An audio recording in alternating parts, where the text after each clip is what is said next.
It's my pleasure to introduce Dr. Zuckerman. He is the head of infectious disease for the Hackensack Meridian Network and a board-certified infectious diseases physician who specializes in hospital epidemiology, infection prevention, and patient safety. Unfortunately, Dr. Bader could not be with us tonight. He is the Chief Clinical Officer of Hackensack Meridian Health and a board-certified OBGYN. Dr. Bader has been with us for the past 6 months, and we appreciate both his and Dr. Zuckerman's guidance.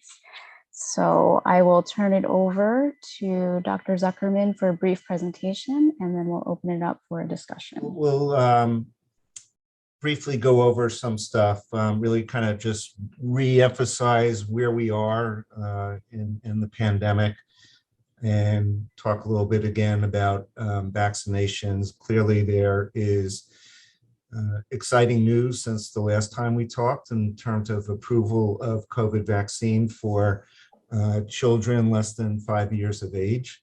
And so we'll go into a little bit about that as well.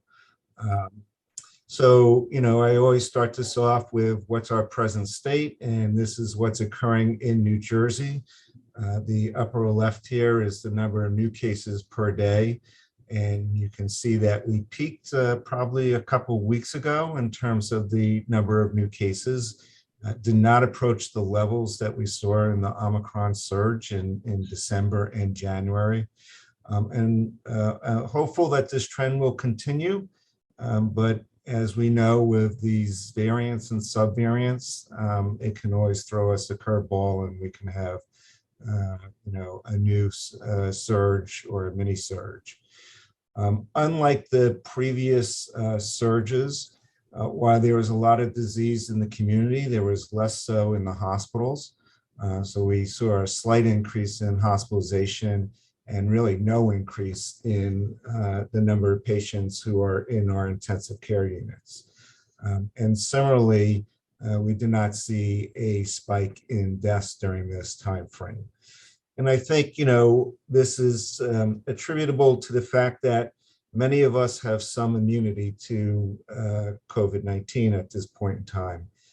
Either we've been vaccinated and hopefully vaccinated multiple times, or we've had natural infection in the past. And while these measures may not prevent us totally from getting infected again or getting infected in the first time, it does seem to ameliorate the severity of the disease so that we're not seeing the rates of hospitalization and deaths that we saw previously. This is just looking at community transmission, and I put this up here just to remind myself that there still is a lot of disease in the community. And I'm sure your experiences are like mine. I feel like many people have moved on from COVID-19, but there is still a risk out there, and depending upon your individual circumstances, this may guide you in terms of what measures, protective measures you may still want to do. So we are still at a high level. Hopefully this will start decreasing in a couple of weeks. Again, this may be underrepresentation due to the home testing that's available, and not all people who get home tests get captured or reported to the health department, so we may not capture those cases to begin with. So I just put this up here to remind me of why this has been going on for so long, and this is about the virus mutates as it reproduces over time, and each time it mutates, it gives itself a selective advantage, either by being more easily transmissible between individuals or evading our immune system responses. And this is just, again, a schematic of Omicron, the spike protein, and all the yellow brownish areas are where the virus has changed from previous versions. And that's why it was so radically different. That's why we saw such a surge back in January. So what does that mean? This is looking, and I've shown this slide before, about variants and subvariants over time. You can see that there are different colors here. This is, you actually don't see it anymore, but this light, I guess, purple represented the original Omicron variant. And then these are all the subvariants that have arisen. And you can see that over time, when a new subvariant emerges, it has a selective advantage over the preceding viral strain that's circulating, and then kind of crowds it out. And then that subvariant becomes the predominant player causing infections. So we've been experiencing this, it's called BA.2.121. And the new subvariants that are beginning to increase are called BA.4 and BA.5. And these were caused surges mainly in South Africa. But you can see over the last 4 weeks that the percent of new infections caused by these subvariants, new subvariants, is increasing. And I fully expect that in the next 3-4 weeks, maybe we'll have BA.5 and BA.4 as the predominant circulating strains. Whether that means we'll have another surge is not clear. Hopefully, again, that there's enough, hopefully there's enough similarity with the subvariants that, if you had the vaccine, if you had the infection, you have some protection against this subvariant. And also with people getting a second booster now, that may also provide additional protection, or will provide additional protection. So those two factors may mitigate the fact whether we see this increase in infections due to these two subvariants. But it's reasons like this that I remain concerned about COVID-19, because it's okay if it changes a little bit, but if we have another radical change like we did when Omicron came, then potentially we may see a resurgence of severe disease. So really a lot of unknowns, but I think there's a lot of hope that this virus has mutated as much as it can, because at some point, if it mutates too much, it can't survive anymore. So hopefully we're near the end of that. And, I think what's really important and what we're seeing is that vaccines may not prevent you from getting infected, but it does prevent you from having serious complications, hospitalizations, or even dying from the infection.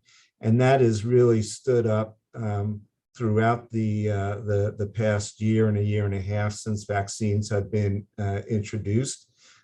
So if there's any reason to get the vaccine, it's really to enhance your immune response so that you don't get a severe disease and that you can quickly recover from the infection.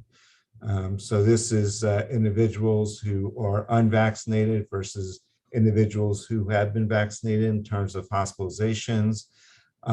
This is looking at, so this light purple here is now people who've gotten the primary series plus 2 booster doses. So up until now, we primarily showed the primary series plus 1 booster dose, which I think is one of these lines here. But what you see is that, again, the booster doses, there's not much difference in these graphs. So people still can get infected even with 2 booster doses. But you do see a further splaying out of people dying from the infection, and that even getting a second booster provides additional protection against severe infection and death compared to individuals who only had 1 booster.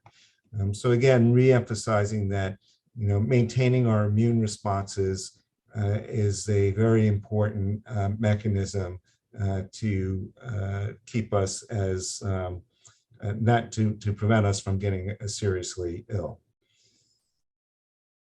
I've shown this before. This is just the vaccine series. I think I'll just briefly go through that and get to the vaccine update.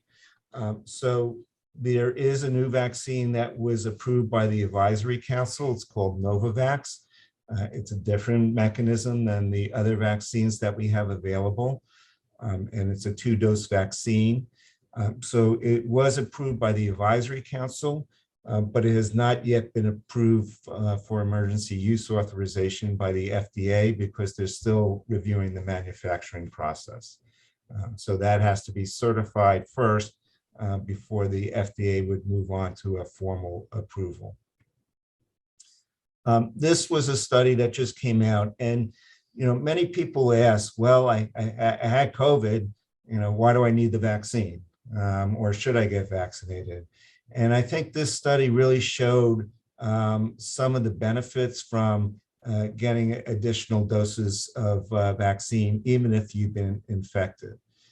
So this is looking about protection against the Omicron subvariants. If you had a previous infection, then you are protected up to 50% against symptomatic disease. If you only had 2 doses of vaccine alone in the past, you really at this point have no protection. So if the primary series in and of itself is not going to provide the protection against infection that you would see with these other type of variation arrangements that are listed here. For individuals who had 2 doses of the vaccine in a previous infection, slight increase to 55%. If you have 3 doses of vaccine alone, your protection is up to 60%. And then 3 doses of vaccine and previous infection, your protection is up to 76%. So there is some, they do build on each other. And, I think this really helps emphasize that there is additional benefit to getting vaccine, even if you've had a previous infection. And so these are against symptomatic infections. All these scenarios were protective against severe or critical infections. So again, having partial immunity does have its benefits. And then the big news this past week was the FDA approved vaccination for 6 months to 5 years of age. This is looking at, since the pandemic began, the number of children who have contracted COVID. And you can see that they are in the millions, not as much as adults, but a significant number of our pediatric and children and adolescents have been infected with COVID-19. And you can see that the amount of disease correlates with the type of strains that are circulating. Even though disease is milder in children, it still can cause severe illnesses and death. And I believe that in kids less than 5 years of age, there have been upwards of 200 to 300 deaths that have been reported. Clearly a much smaller number than the million of adult deaths that we've seen. But it's not insignificant. And for children between the ages of 0 and 19, this is the leading cause of death for infectious disease. And then for people between the ages of 1 and 4 years of age, it's the 5th most common cause of death in that age group. So, it's not insignificant. And, you have to weigh these risks, and even though they're small, but they exist, versus the risk of the vaccine. And knowing that we've given hundreds of millions of doses of vaccine without any significant issues, certainly that to me favors vaccinating over taking these small but very real risks. And this just looks at hospitalization since December. So this would be with the Omicron period. And you can see that children who test positive and with COVID, that nearly a quarter of them end up in the intensive care unit. They require high flow oxygen. Some of them require a machine for breathing. Death is very unlikely and very rare in children.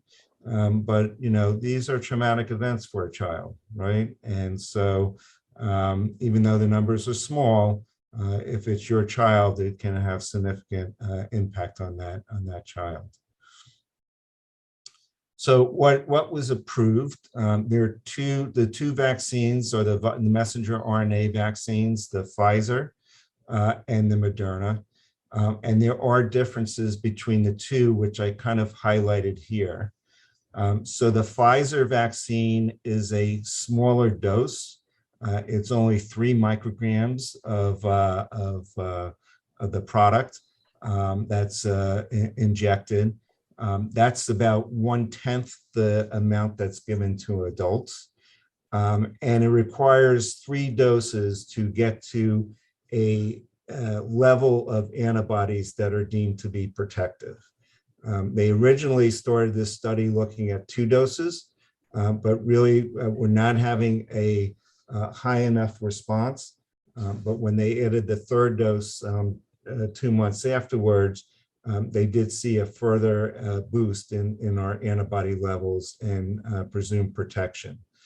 The efficacy, you know, this 80%, I think is, you know, it's hard to, the FDA right now is not even assigning an efficacy because there were only 10 infections in the study.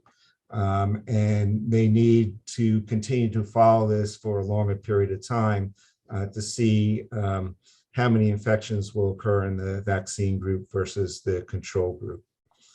The Moderna vaccine is different. It has a higher dose. So it's 25 micrograms of the messenger RNA. That's a quarter, 25% of what's given to an adult. And this is a 2-dose series. So 3 doses versus 2 doses, a low dose versus a high dose. This was a much larger study, and it did show benefit against symptomatic disease. You know, not as robust when vaccines first came out, but upwards of 50% in very young children. Again, very effective in preventing any type of complications. And the side effects were slightly higher in terms of fever with the Moderna vaccine than the Pfizer vaccine, presumably because it's a higher dose and probably more of an immune response to the vaccine administration. So what's recommended now is for children 6 months to 4 years of age. You can give Pfizer, and it's a 3-dose series. The first 2 doses are 3 to 8 weeks apart, and then 8 weeks later is your 3rd dose. And so it's completion of the 3 doses that is considered the primary series versus Moderna, which is only a 2-dose series. And I will say that for the pediatric population, because the doses are so different, you can't mix and match these 2 vaccines. So if you start with a Pfizer vaccine, the child should complete that course with a vaccination with a Pfizer vaccine. Similarly, if they start with a Moderna vaccine, they should complete the course with the Moderna vaccine. I would not switch unless there was absolutely no way to get the other vaccine that they started with. For moderately or severe immunocompromised, they're both recommended to be a 3-dose series to be considered to have the primary vaccination. You'll notice there's no recommendation for boosters yet in children. That's something that the studies really haven't been done. They have not been done. And I think that's evidence that'll come out over time is whether children will require a booster dose, just like us adults need booster doses to kind of maintain our immunity against infection and severe disease. And then this is, I think, my final slide. This is just a reiteration. It's very busy now that I'm looking at it. And just that the number of doses that you're eligible for, it depends on your age and on whether you're immunocompromised. Just a reminder that a second booster is now recommended by the CDC for anyone over the age of 50 and anyone who is severely immunocompromised or moderately immunocompromised. And those are candidates for the second booster. If you're a healthy individual and you're less than 50 years of age, currently you're not qualified or as a candidate for the second booster dose. And I think that was it. So actually, I'm going to have to try to change this slide now to primary series and at least 2 boosters to stay current as much as possible. Thanks, Dr. Zuckerman. Yes. Okay, does anybody have any questions for Dr. Zuckerman about the presentation or questions that you brought with you? No, Sandra did. Yes, I'm sorry. Yeah. Yes, I do have a question. I just was reading an article on the Paxlovid. I'm not sure if I'm pronouncing it correctly.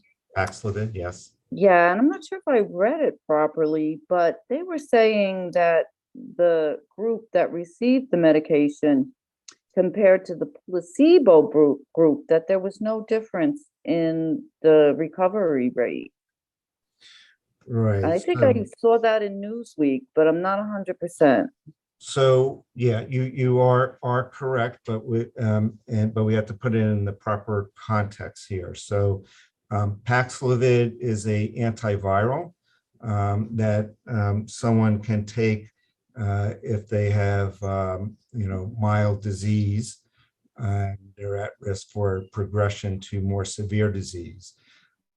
For the group that is that's at for going on to severe disease, so that would be older individuals who are immunocompromised. Paxlovid is beneficial in that group in preventing progression of the infection. The study that you're referring to and that just came out is looking at giving Paxlovid to individuals who are not old and do not have other medical conditions that put them at risk for progression. And in that group, there really was no difference in the outcome between individuals who got Paxlovid and versus placebo. So if you're 40 years old and healthy and get COVID, there doesn't seem to be any additional benefit by taking Paxlovid versus just taking your Tylenol, Motrin, and whatever else you need to symptomatically improve. If you are 75 and you get COVID, then Paxlovid will be beneficial for you in lowering the risk for developing severe disease. Okay, thank you so much for clarifying. And may I ask you one more question? Of course. How do you explain when one person in the household who you live with and are intimate with gets COVID and then the other person doesn't? I mean, that baffles me. Oh, it baffles a lot of people. It's one of the mysteries. Okay. I think, really, we all have our individual immune responses. So we know that transmission in a household is more likely to occur to other members in the household if they're unvaccinated versus transmission to members of the household who are vaccinated. So vaccine status plays a role in this. Similarly, the vaccine status of the person who is sick. So if I never had COVID before, never had the vaccine, I'm more likely to have more virus that I can spread in the environment than if I've been vaccinated several times. The viral load, we call it the viral load, is lower and therefore less likely to transmit to other individuals. But it's known, whenever you have an infectious disease in a closed space, not everyone is going to get it. And so it's a percent of the individuals. And with Omicron, in an unvaccinated household, it approached 40 to 50%. So there are, different nuances as to why people don't get infected. And if I certainly, every time if I'm near someone who had COVID and I don't get infected, I knock on wood and thank the vaccine. Okay, thank you so much. You're welcome. Thank you. Anybody else have any questions? Feel free to use the chat too if you're unable to unmute yourself. I do have a question about the vaccine for children under 5. Parents, just as they were with the vaccine for older children, seem worried about the side effects that their children might experience. Are there the same concerns there? Are the side effects heightened in the younger children in any way? Yeah, thanks for that. No, there's no increase in side effects. In fact, in the young adults and adolescents, older adolescents, one of the concerns was a very small rate of myocarditis that can occur with the vaccine. It occurs less frequently than if you got the COVID infection. You're more likely to get myocarditis. But in the studies in this younger age group, there were no cases of myocarditis, inflammation of the heart valve. They have the same reactions that we have, right? They have a fever. They may express it differently. So a 6-month-old is not going to complain their arm hurts. They're going to be irritable and grouchy. And so, but the side effects are very similar, and all of them are self-limited in nature. So really no concern that there's anything that should emerge in this population. And again, given the hundreds of millions of doses we've administered throughout the US and the world, the safety of this vaccine has really proven itself over time.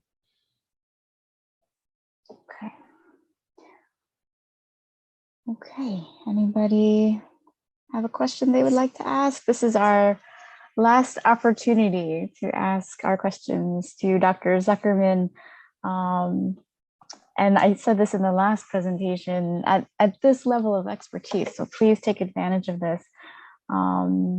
Ask your questions, get the information, bring it back to your families. This is all so helpful. So for parents who are vaccinating their children and they're watching for side effects, if their child gets a fever or starts to have these side effects, is it best to give them Tylenol or to let them just their bodies work it through? No, I absolutely. If they have fever or they're irritable, you can treat them symptomatically with Tylenol, and same for adults.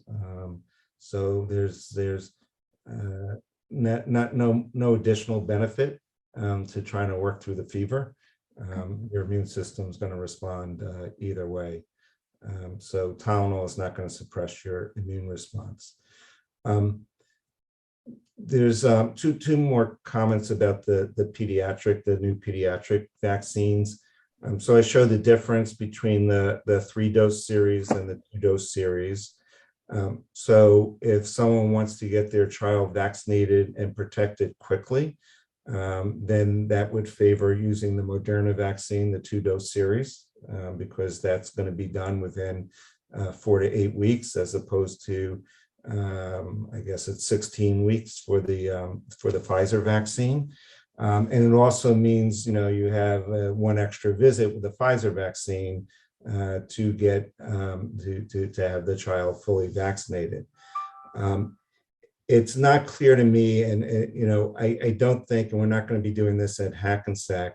We're not going to be offering both vaccines for pediatrics at our sites, right? So some sites will have the Moderna, some sites will have the Pfizer, just because of the differences in the schedules and the differences in dosing, the difference in the time intervals between doses. It became a bit messy trying to manage all that. So the pediatricians, if a pediatric office is probably more tuned and better able, and so they may get both doses available. But when we're dealing with our vaccination clinics that don't normally vaccinate young infants like this, we want to make sure we do it safely. And the safe way seems to be to administer, to just choose one for that site, so they're most familiar with it. So if you do have a preference for one over the other, and it may make sense to touch base wherever you're going to get the vaccine to see what products they're offering. Maybe they offer both, or maybe just one. Okay. Stephanie asks, has there been more research about long COVID and who is more likely to get it? Yeah, so long COVID is really an unknown in terms of what exactly is causing long COVID, and what is the prognosis of people who get long COVID, and what's the treatment. So there is a lot of research going on. It's a hard thing to really measure because we don't have one single definition for long COVID, right? So we have one definition for COVID infection, right? You get a new virus, you get positive test, you have COVID. But what is long COVID? That varies. A lot of variance in the definitions, and they have not really found markers yet that are indicative of either you having long COVID or maybe susceptible to getting long COVID. So meaning that there's not an inflammatory marker or some specific thing that we can measure in the blood that says you have long COVID. So it's a bit problematic from that standpoint. It seems to be slightly more common in women than men. There's some recent stuff that came out that suggests that long COVID is less likely to occur with the Omicron variants than it did previously. And also some evidence that vaccine may lower the risk of developing long COVID. Of course, with every several studies that show one thing, there's probably another one that shows something totally different. That's how much is going on out there. So that's where it's at right now. There are centers that specialize in long COVID, and if someone is still symptomatic 2 months after their infection, it would probably be best to go to one of those specialty centers so that they can get the latest management recommendations from people who are seeing it as opposed to a general practitioner. Are children getting, sorry. So go ahead. Are children getting long COVID? Yeah, they can, but it doesn't seem to be as frequent. Okay. So yeah, it's not zero, but as with other things that we saw with COVID, the severity, the long COVID occurs much less frequently in our younger population than in older population. If they were to get it, would it could it affect their development?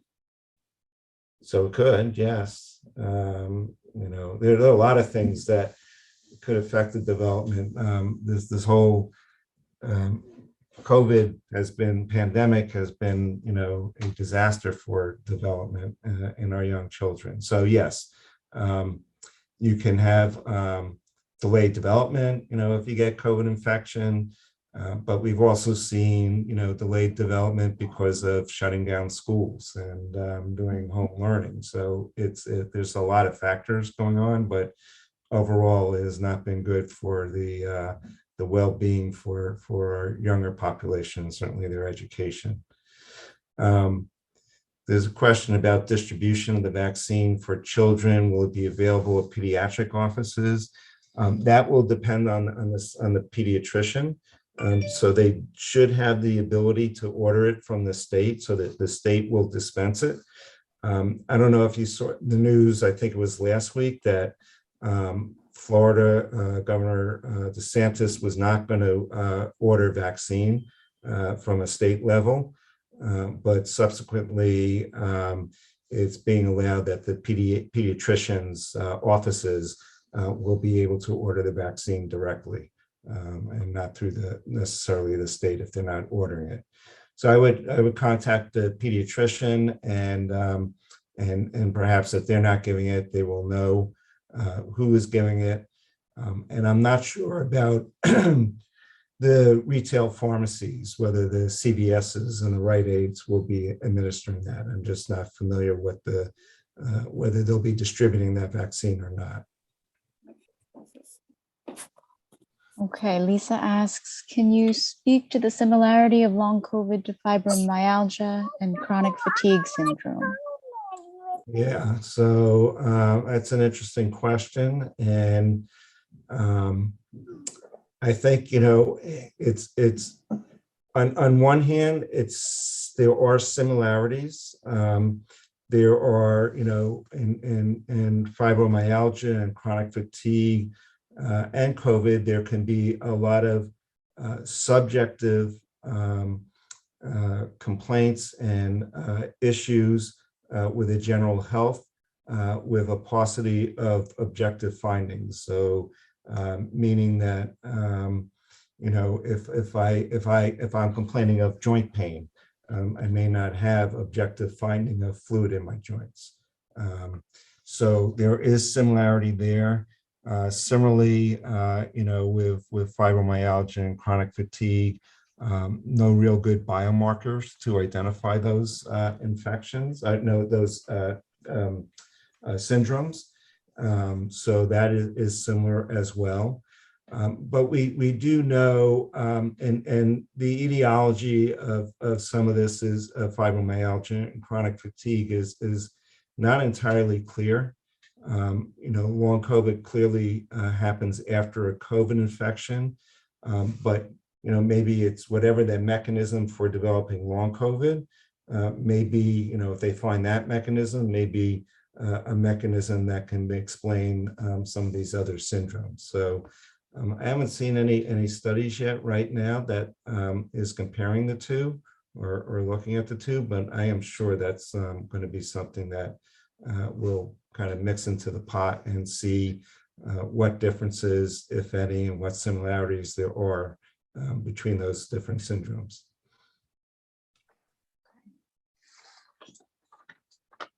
How do we gauge, this is my question, how do we gauge COVID risk levels these days? I remember at the very beginning, they had all these different calculators. You could go on and look at your region. Am I frozen? Yeah, no, you're fine. Okay. Hopefully,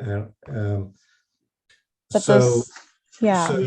you're talking about getting the risk of getting COVID in the community? Yeah.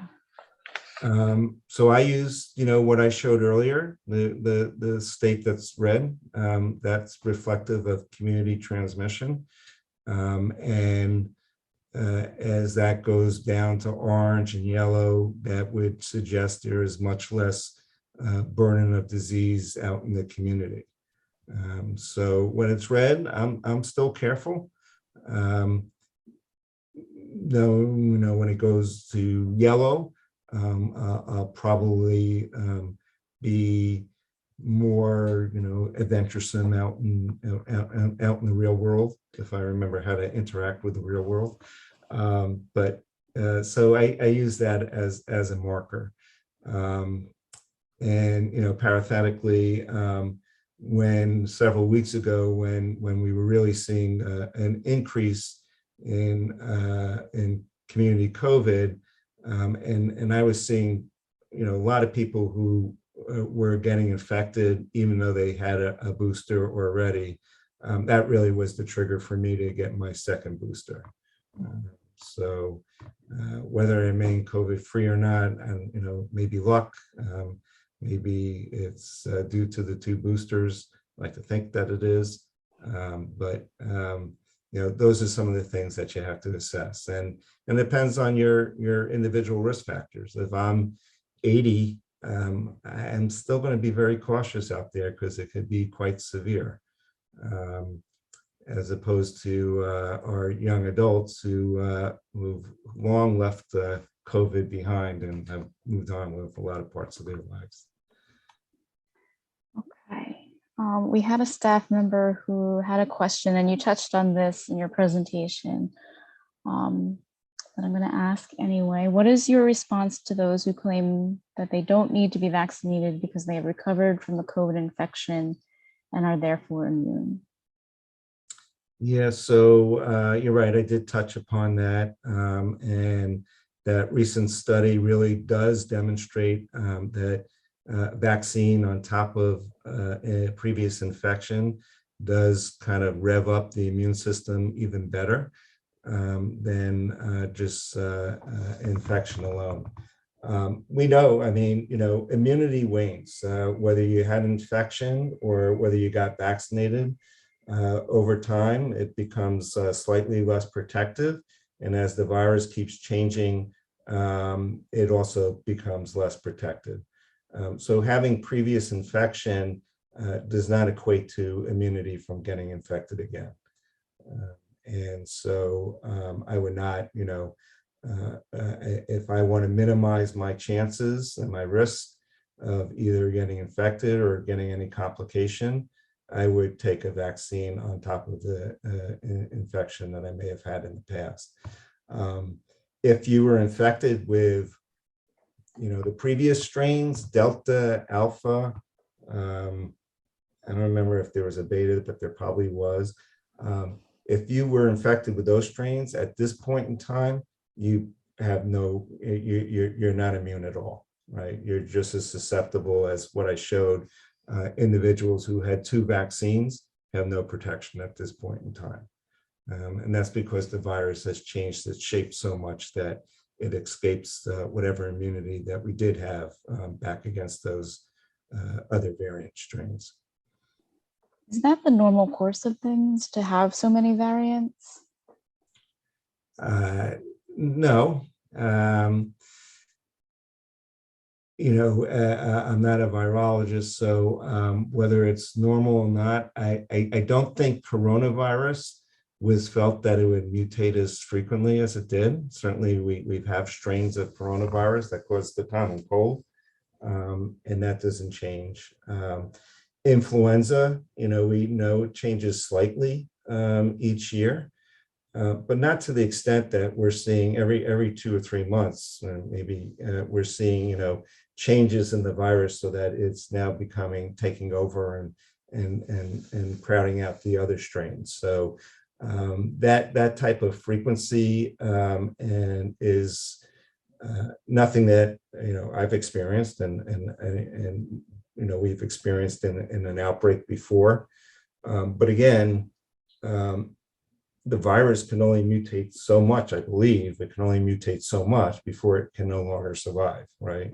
Mm-hmm. And so maybe that's that's one hope, is that that's when it becomes more like the endemic into the community, be more stable over time, and not go through all these changes that we see every couple of months.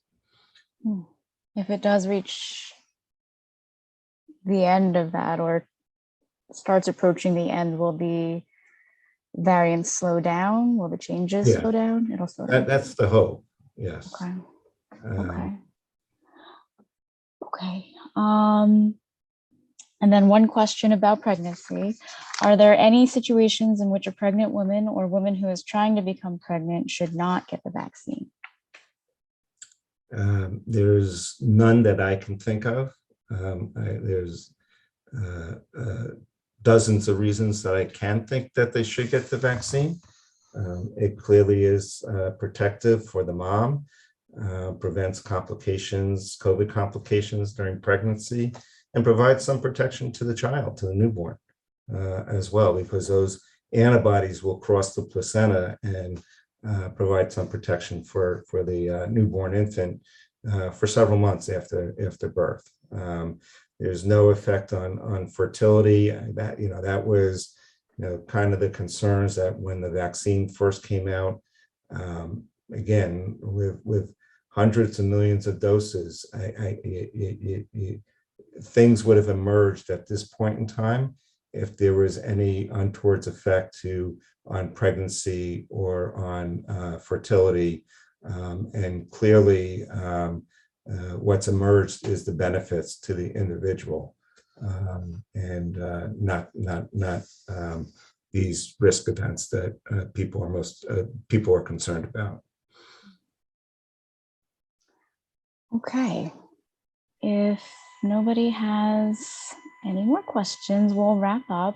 Dr. Zuckerman, I wanted to thank you so much, and Dr. Bader, for being with us for these past 6 months and hopping on and keeping us updated. All of this information has been so helpful for us to take back to our families and help them navigate all of the constant changes that are happening. So we're so grateful for having you on with us. Thank you so much. Thank you for having me. It's been a pleasure, and anything that I can do to help inform individuals, is a good thing. And we mean Dr. Bader and myself, greatly appreciate the opportunity to talk with you and your organization and to help out in a very small way where we could. A big way. It was a big way. Thank you so much. Okay, everybody, thanks for joining us. Have a good night. Stay safe. Thank everyone. you. Stay safe.